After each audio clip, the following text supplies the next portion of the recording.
प्रभु आमर आराध्य देवता काली नीलाद्रि विजय कर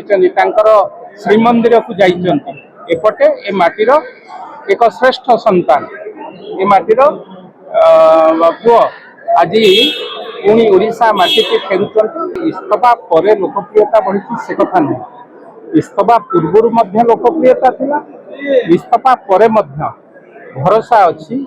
एक राष्ट्र नेता संगे एवं जो भली भावे जो परिस्थिति युवक मानकर कथा को लेकिन आज सारा भारत वर्ष चर्चित चेहरा एवं ए कथा को लेकिन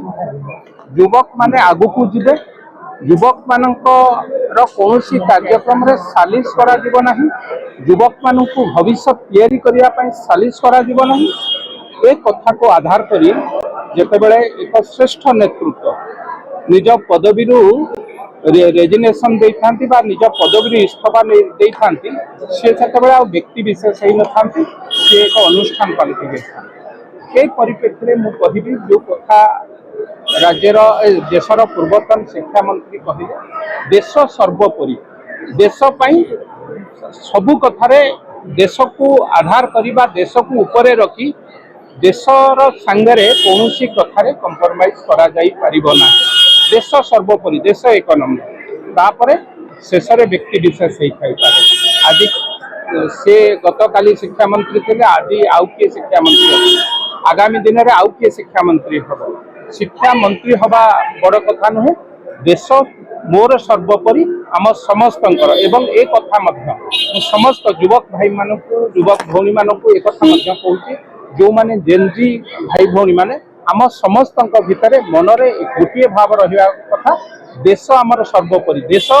जाग्रत रहिले देश आगे रहिले आम समस्त बंचा बा देश को आगु को नवा। तेणु ये जो उक्ति निश्चित भाव एक प्रेरणादायी हम युव समाज पर समग्र राष्ट्र एक प्रेरणादायी कथा हम एवं जो कथा को लेकिन से इस्तफा देइचंती मु भाबुची तांकर सम्मान आहुरी ऊपर को जाइए। सारा देशवासी गत काली आपण माने पार्लियामेंट रे देखिथिबे, आज विमान बंदर देखते धीरे धीरे जनसमागम वृद्धि पाउची एवं ए कथारे दुईटी संयोग कहिबी प्रभु आमर आराध्य देवता काली नीलाद्रि विजय कर श्रीमंदिर को जाइए एपटे ए माटीर एक श्रेष्ठ संतान ए माटीर पुओ आज पुणी ओडिशा माटी के फेरुंट ये आम एक सुखद खबर। आम स्वागत करुँ सम्मान नैतिकता आहुरी आगु को जाऊ सी जो प्रेरणा दौरान युव समाज को आहुरी मनोबल वृद्धि हो, आम स्वागत करें।